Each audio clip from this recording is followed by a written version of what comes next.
ഇതിനെല്ലാം മുമ്പ് ചെയ്യേണ്ട ഒരു പ്രധാനപ്പെട്ട കാര്യമുണ്ട്.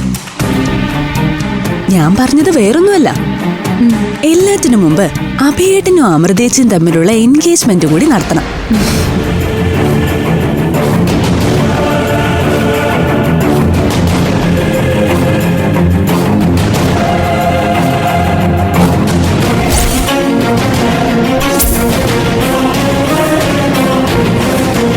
എന്നാലും നീ പുറത്തിറങ്ങിയ വിവരം ഈ കലയമ്മയെ ഒന്ന് വിളിച്ച് പറയായിരുന്നു മോളെ. ഞാൻ നിനക്ക് വേണ്ടി ഏർപ്പാടാക്കിയ ഹൈക്കോടതിയിലെ അഡ്വക്കേറ്റ് സുധീർ ബോസ് എന്തൊക്കെ പറഞ്ഞു എന്നറിയോ? അഡ്വക്കേറ്റ് സുധീർ ബോസോ? അങ്ങനെ ഒരാളുണ്ടോ? വെറുതെ എന്തിനാ ഇങ്ങനെ തള്ളുന്നത്? അനഘമോളെ, നീ എന്തൊക്കെയാ ഈ പറയുന്നേ? കോടതിയിൽ നിങ്ങളോ നിങ്ങളുടെ വക്കീലോ ആരും തന്നെ വന്നില്ല. നിങ്ങളുടെ ഈ ചതി ഇനി പഞ്ചരത്നത്തിൽ നടക്കില്ല. നീ എന്താ മോളെ എന്നെ വിളിച്ചത്? നിങ്ങളെന്നോ? ഇത്രയും കാലം കലയമ്മ എന്ന് വിളിച്ച നാവ് കൊണ്ട് തന്നെയാണോ നീ എന്നെ അങ്ങനെ വിളിച്ചത്? അമൃതമോളെ, നീ ഇതൊക്കെ കേൾക്കുന്നില്ലേ? എനിക്കിപ്പോ ഒരു കാര്യം മനസ്സിലായി. നിങ്ങളുടെ അപ്പച്ചി ശ്യാമളയും അച്ഛൻ ചന്ദ്രസേനനും ചേർന്ന് നിങ്ങളെ 5 പേരെ നന്നായി തെറ്റിദ്ധരിപ്പിച്ചിരിക്കുക.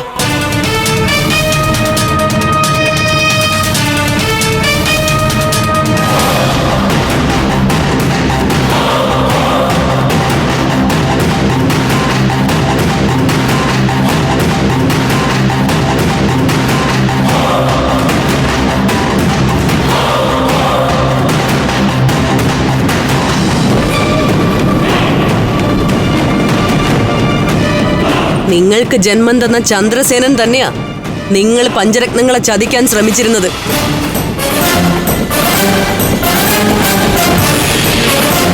ആ ദുഷ്ടന്റെ കയ്യിന്ന് ഈ കലയമ്മ എന്ന് നിങ്ങളെ സംരക്ഷിക്കുകയായിരുന്നു.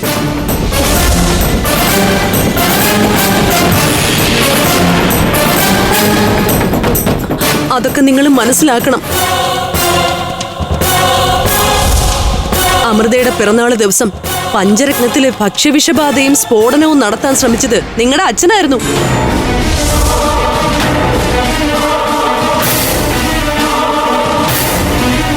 SI സെലക്ഷൻ കിട്ടിയ എന്റെ ആരാധ്യമോളുടെ കൈ തല്ലിയൊടിച്ചത്, ആ പാവത്തിന്റെ ജോലി നഷ്ടപ്പെടുത്തിയത് നിങ്ങൾക്ക് ജന്മം നൽകിയ ആ നികൃഷ്ട ജീവി തന്നെ.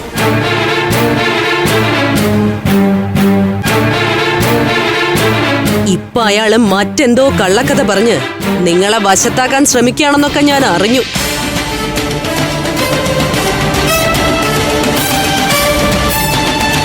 അയാളെ ഈ വീട്ടിൽ കയറ്റാൻ നിങ്ങൾ സമ്മതിക്കരുത്. തെരുവ് പട്ടിയെ പോലെ ആട്ടി ഇറക്കണം ആ മനുഷ്യനെ.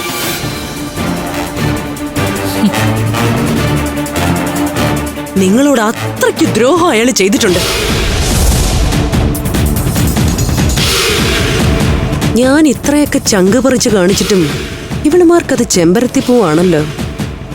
സത്യത്തിൽ ഇവരെന്നെ പരിഹസിക്കുകയാണോ?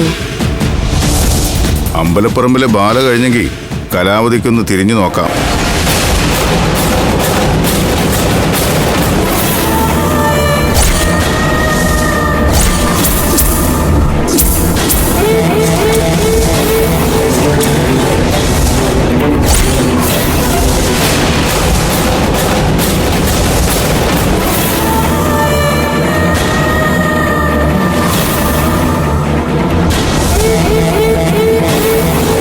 ഇനിയും എന്റെ മക്കൾ നിന്നെ വിശ്വസിക്കില്ല കലാവതി.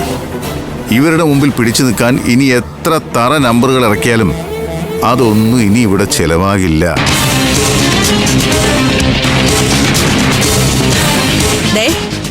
എന്നെ എന്റെ മക്കളെയും തമ്മിൽ തല്ലിക്കാൻ നോക്കിയാലുണ്ടല്ലോ.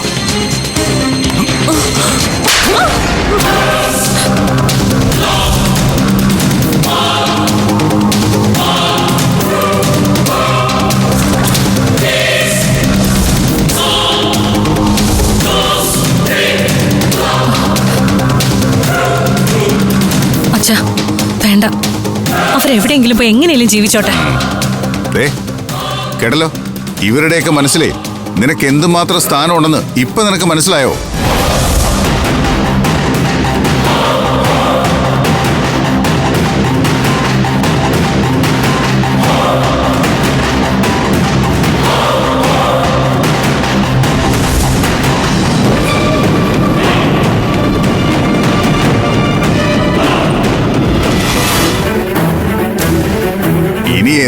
കെട്ടുകാഴ്ച കാണാൻ വേണ്ടിയാ നീ ഇവിടെ നിൽക്കുന്നത്.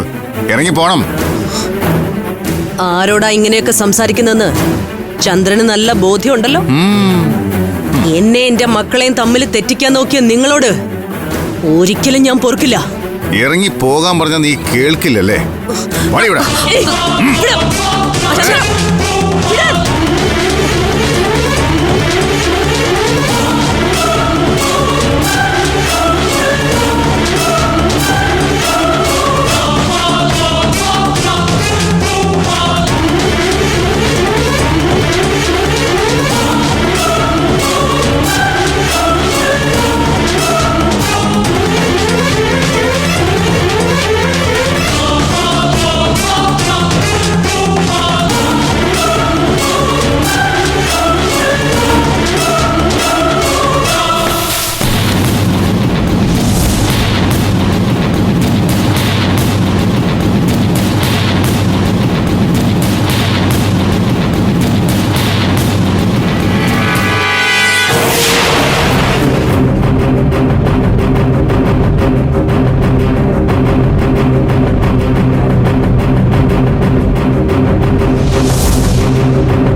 ഇനി നിന്റെ നിഴല് പോലും എന്റെ കുട്ടികളുടെ മേലെ വീഴരുത്. നിന്റെ തട്ടിപ്പും കുതന്ത്രങ്ങളും ഈ പടിക്ക് പുറത്തു മതി. എന്നെ ഇവിടുന്ന് പടിയടച്ച് പിണ്ടം വെക്കാനുള്ള അധികാരം നിങ്ങൾക്കില്ല ചന്ദ്ര.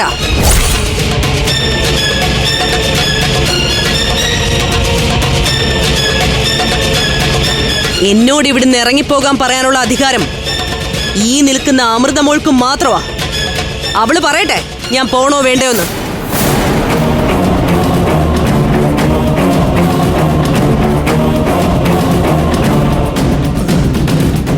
നിങ്ങളെ ഞാനും എന്റെ അനിയത്തിമാരും അമ്മയെന്ന് ഒരുപാട് വിളിച്ചിട്ടുണ്ട്. അച്ഛന്റെ രണ്ടാം ഭാര്യ എന്ന നിലയിൽ ഞങ്ങളോട് മാന്യമായിട്ട് പെരുമാറാൻ പറ്റുമെങ്കിൽ ഇവിടെ വരുന്നതിൽ വിരോധമില്ല. പക്ഷെ കുതന്ത്രങ്ങളുമായി ദയവായി ഈ പടി കയറരുത്. ഇതൊരു അപേക്ഷയാ.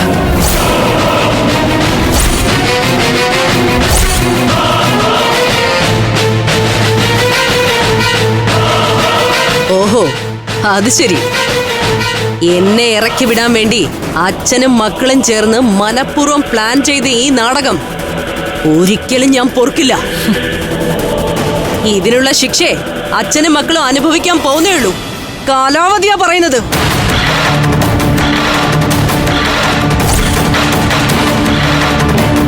ഇതാണ് ഈ സ്ത്രീയുടെ യഥാർത്ഥ മുഖം. ഇപ്പോഴെങ്കിലും എല്ലാവർക്കും അത് മനസ്സിലായല്ലോ. സത്യത്തിൽ നമ്മളോട് ചെയ്ത കാര്യങ്ങൾക്ക് ഇവർക്കെതിരെ കേസ് കൊടുത്ത് ഇവര് ജയിലിലടയ്ക്കാ വേണ്ടത്. നീയൊക്കെ ചെവി നുള്ളിക്കോ. അച്ഛനെയും മക്കളെയും പുറത്താക്കി കലാവധി ഈ പഞ്ചരത്നം സ്വന്തമാക്കിയിരിക്കും.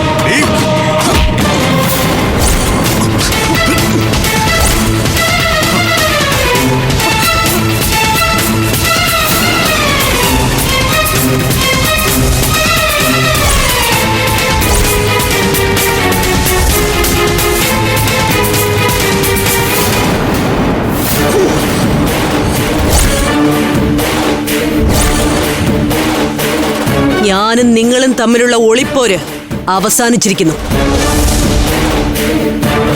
ഇവിടുന്ന് അങ്ങോട്ടാ ഇനി യഥാർത്ഥ യുദ്ധം.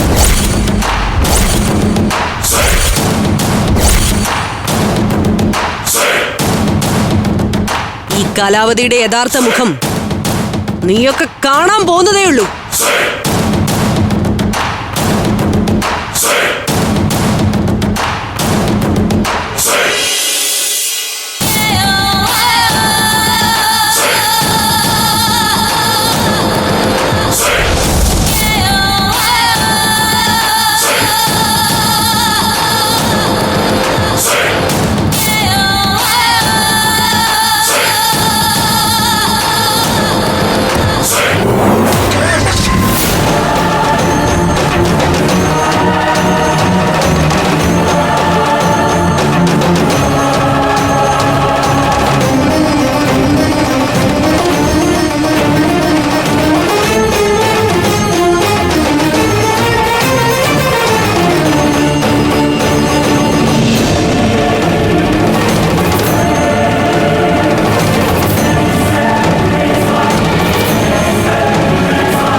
ചേച്ചി ആദ്യം സമാധാനമായിട്ട് എവിടെയെങ്കിലും ഒന്ന് ഇരിക്കുക.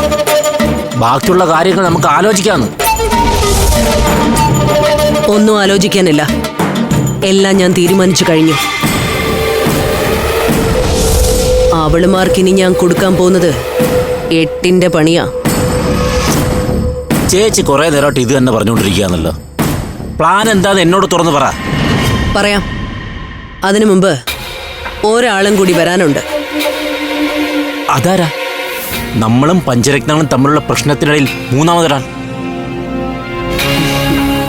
പഞ്ചരത്നങ്ങളുമായി ഒരു ഡയറക്റ്റ് ഫൈറ്റ് വേണ്ടാന്ന് ഞാൻ വിചാരിച്ചു. അതുകൊണ്ട് അവരുടെ തന്നെ മറ്റൊരു ശത്രുവിന് അമൃത പ്രമാണം പണയം വെച്ചതായാണ് ഞാൻ രേഖയുണ്ടാക്കിയത്.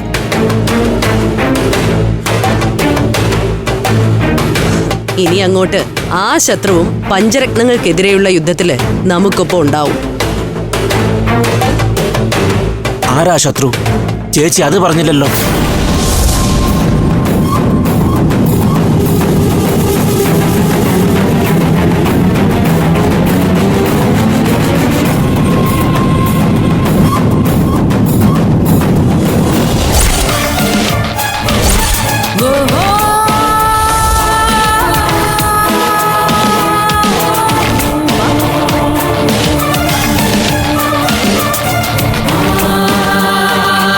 ഞാൻ നിങ്ങളെ കാത്തിരിക്കായിരുന്നു.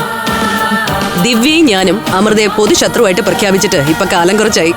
അതെ, അവള് ഞങ്ങൾ രണ്ടുപേരുടെ ഉറക്കം കെടുത്തിട്ടുള്ളത് ചില്ലറയൊന്നും അല്ലല്ലോ. അപ്പോ പ്രമാണം ദിവ്യപ്രഭയ്ക്ക് പണയം വെച്ചതായിട്ടാണോ ചേച്ചി വ്യാജരേഖ ഉണ്ടാക്കിയത്? അതേടാ, അഖിലയുടെയും ആകാശിന്റെയും കല്യാണം മാത്രം നടത്തി ദിവ്യപ്രഭയുടെ സ്വർണം വീണ്ടെടുക്കാനും പിന്നെ പഞ്ചരത്നം ഹോട്ടൽ വിൽക്കുമ്പോ ദിവ്യപ്രഭയ്ക്ക് 25 ലക്ഷം രൂപ നൽകാവുന്നതാണ് ആ കരാറിൽ ഞാൻ എഴുതി പിടിപ്പിച്ചിട്ടുള്ളത്. ഇതിനിടയില് അമൃതയ്ക്ക് വേണ്ടി അഭിമന്യു ഏർപ്പാടാക്കി കൊടുത്ത ഒരു ലോൺ കടന്ന് കളിക്കുന്നുണ്ട്. അതൊരിക്കലും അവൾക്ക് കിട്ടരുത്. അതിന് തടയിടാൻ എന്താന്ന് വെച്ചാൽ അതും നമ്മൾ ചെയ്യണം. അത് വേണ്ടത് നമ്മൾ ചെയ്തിരിക്കും. നിങ്ങൾ ഇരിക്കും.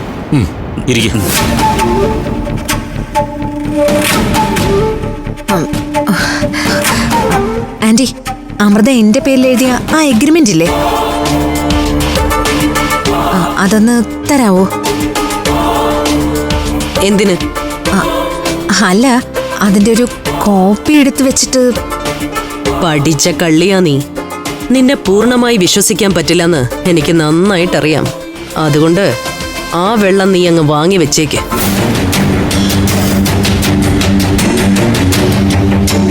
എഗ്രിമെന്റിന്റെ കോപ്പിയൊന്നും എടുക്കേണ്ട കാര്യമില്ല ദിവ്യമോളെ. ഞാൻ അതിനടുത്ത് ഭദ്രമായി സൂക്ഷിച്ചിട്ടുണ്ട്. അത് അവിടെ ഇരുന്നോട്ടെ. അതെന്താ ആന്റിക്ക് എന്നെ അത്രയ്ക്ക് വിശ്വാസമില്ലേ? ആന്റിയെ ഞാൻ ചതിക്കുവോ?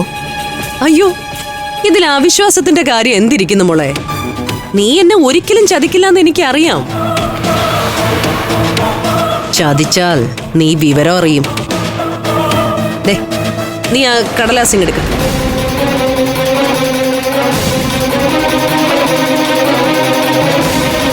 വന്ന സ്ഥിതിക്ക് രണ്ടുപേരും ഇതിലൊന്ന് ഒപ്പിട്ടേക്ക്. എന്താ ആന്റി ഇത്?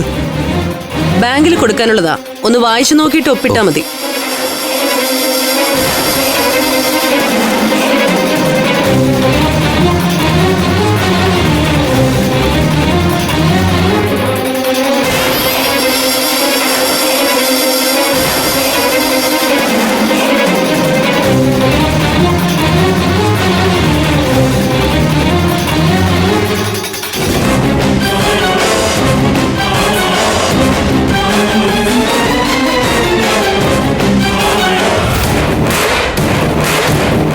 ശരിയെന്നാ, ഞങ്ങളെന്നാ ഇറങ്ങട്ടെ.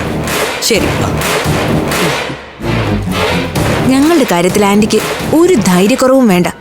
എന്തിനും ഏതിനും ഞങ്ങൾ കൂടെ ഉണ്ടാവും. അത് പിന്നെ എനിക്കറിയാലോ. ശരി ശരി ശരി.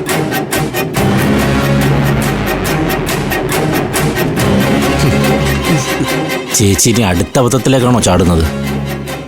ഒന്ന് സൂക്ഷിക്കുന്ന നല്ലതായിരിക്കും. അതെന്താ നീ അങ്ങനെ പറഞ്ഞത്? അല്ല, ദിവ്യപ്രഭയെ അങ്ങനെ അങ്ങ് വിശ്വസിക്കണ്ട. നീ പറയാതെ തന്നെ അതെനിക്ക് നന്നായിട്ട് അറിയാം. വെറുതെ അല്ലല്ലോ ആ പ്രമാണം അവള് ചോദിച്ചപ്പോ ഞാൻ കൊടുക്കാതിരുന്നത്.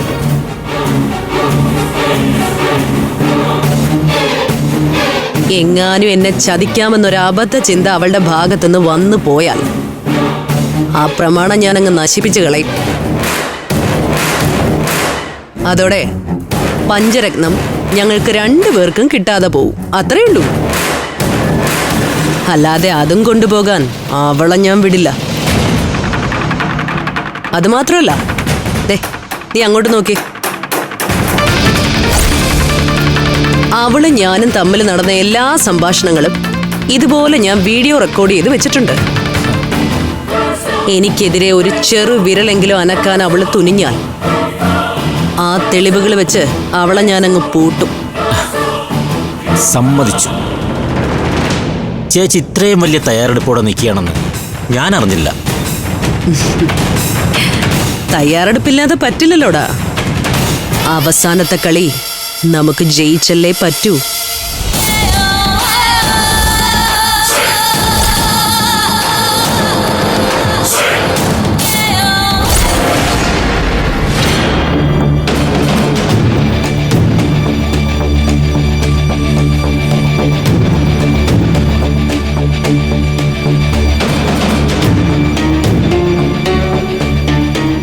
എന്താ ഇത്ര ഗൗരവമായിട്ട് ആലോചിക്കുന്നത്? അല്ല, കലാവതിയെ നമുക്കങ്ങനെ അന്ധമായിട്ട് വിശ്വസിക്കാൻ പറ്റുമോ? എന്താ ഇപ്പൊ ഒരു വീണ്ടും വിചാരം?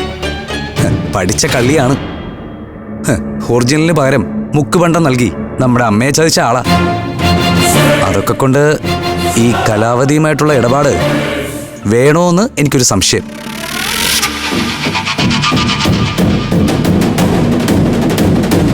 കൂടുതൽ കളിച്ചിട്ട് ഒടുവിൽ നിനക്ക് കിട്ടാനുള്ള സ്വർണം കൂടി ഇല്ലാതായ എനിക്ക് നഷ്ടപ്പെടുന്നത് നമ്മുടെ ആദ്യ രാത്രിയാ. നിനക്ക് ഈ ഒരു ചിന്ത മാത്രമേ ഉള്ളൂ. സ്വർണം കൈ കിട്ടിയ ഫസ്റ്റ് നൈറ്റ് ഒക്കെ അതിന്റെ വഴിക്ക് നടക്കും. ഞാൻ ആലോചിക്കുന്നതേ, അമൃത ഒപ്പിട്ട എഗ്രിമെന്റ് എങ്ങനെ എന്റെ കയ്യിൽ വരുമെന്ന്. അതൊന്ന് കൈ കിട്ടിയ കലാവതി ഒഴിവാക്കി പഞ്ചരത്ന ഹോട്ടലും അതിന്റെ സ്വത്തുക്കളും നമുക്ക് സ്വന്താക്കാം. ഓ, അങ്ങനെ ഒരു സാധ്യതയുണ്ടല്ലേ? ഞാൻ ഇപ്പോഴാ അതിനെക്കുറിച്ച് ചിന്തിച്ചത്. തൽക്കാലം അമൃതയുടെ കല്യാണം മുടക്കാനും അമൃതയ്ക്ക് പാര വെക്കാനും ഒക്കെ മുന്നിട്ടിറങ്ങാൻ നമുക്കൊരാള് വേണം. ആ റോള് കലാവതി ചെയ്യട്ടെ. എല്ലാം പൊളിച്ചെടുക്കുന്ന സമയമാകുമ്പോഴേക്കും എഗ്രിമെന്റ് എങ്ങനെയെങ്കിലും നമ്മുടെ കയ്യിലെത്തണം. കാര്യമൊക്കെ ശരി തന്നെ. പക്ഷെ എങ്ങനെ കലാവതിയെ പോലെ ഒരാളുടെ കയ്യിൽ നിന്നും അത്രയും പ്രധാനപ്പെട്ട ഒരു രേഖ എങ്ങനെ നമ്മൾ കൈക്കലാക്കും? അതിനുവേണ്ടി ആ കലാവതിയെ കൊല്ലേണ്ടി വന്നാലും അത് നമ്മൾ ചെയ്യണം. അയ്യോ, നീ എന്തൊക്കെയായി പറയുന്നത്? കലാവതിയെ കൊല്ലാനോ? പിന്നെ 3 കോടി രൂപയ്ക്ക് മേലെ മതിപ്പ് വിലയുള്ള പഞ്ചരത്നവും സ്വത്തുക്കളും ഒക്കെ ചുമ്മാതങ്ങ് കൈ കിട്ടുമെന്ന് വിചാരിച്ചോ? ഇതൊക്കെ നടക്കണമെങ്കിൽ ഇത്തിരി റിസ്ക് എടുക്കണം. വളഞ്ഞ വഴിയിലൂടെ തന്നെ നമുക്ക് സഞ്ചരിക്കണം. അതിനുവേണ്ടി കലാവതിയെ കൊല്ലുക എന്നൊക്കെ പറഞ്ഞ കേൾക്കുമ്പോ തന്നെ എന്റെ കൈ വിറയ്ക്കുന്നു.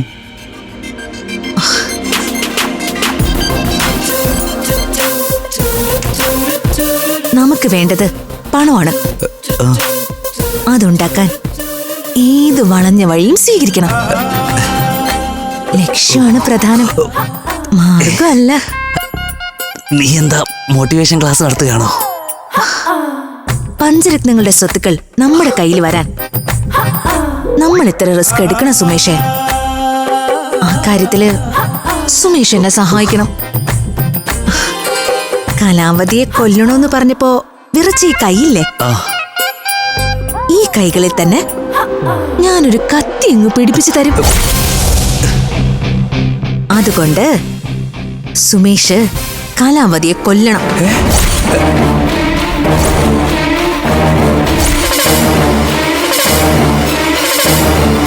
ഫ്ലവേഴ്സ് സ്മാർട്ട് ഷോ ശനി ഞായർ ദിവസങ്ങളിൽ രാത്രി 9:30 ഫ്ലവേഴ്സിൽ.